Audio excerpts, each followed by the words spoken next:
Student, today we have teach homophones. Homophones means same pronunciation but words meaning is different. म्हणजेच homophones म्हणजे उच्चार समान पण spelling व अर्थ भिन्न असलेले जे शब्द असतात त्याला आपण होमोफोन्स म्हणतो.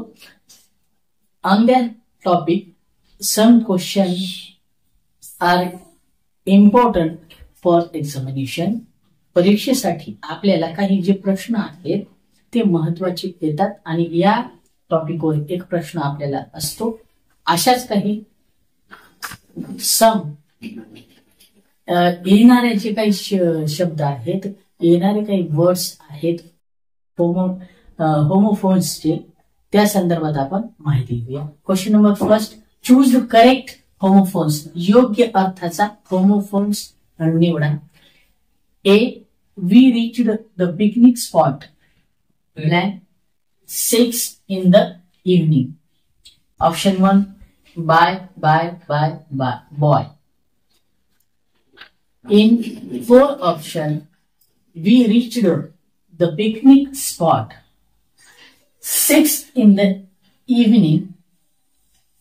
In that blank, by is correct option. By the 6 in the evening. By 6 in the evening. Question B. His answer was blank. Option first, right. His answer was right. Option number third is correct. Question number 2, choose the correct homophones for the given words. दिलेल्या शब्दासाठी योग्य homophone निवडा. ए आहे no, नाव, no. या चार जे option आहेत या चार ऑप्शन मध्ये नो हा जो शब्द आहे त्याला समान प्रोनाउन्सिएशन असलेला परंतु वेगळ्या अर्थाने स्पेलिंग असलेला शब्द आहे no. B, where,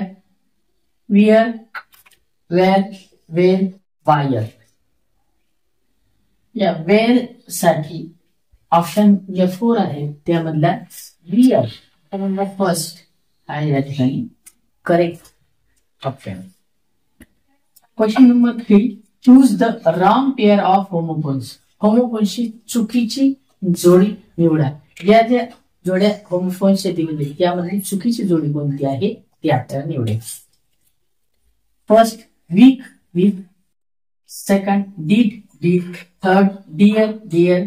fourth, sick. Week right आहे. डीड ती पण राईट आहे. थर्ड, डियर ती पण बरोबर आहे. सिक पीक ही चुकीची जोडी त्या ठिकाणी आहे म्हणून रॉंग पीरियड. ऑप्शन नंबर 4 सिक पीक ही आहे. Question number 4, odd one out from the given homophones. दिलेल्या होमोफोन्स मधून वेगळा शब्द शोधा. Option 1, so, save, soft. हे जे होमोफोन्स आहेत या होमोफोन्स मध्ये ऑप्शन नंबर 2 सॅम हा वेगळा आहे, ऑडमॅन आउट आहे.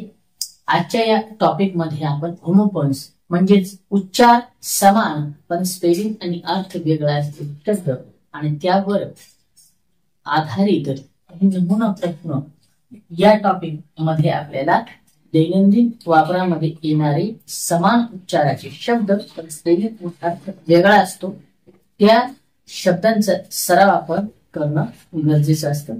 थँक्यू.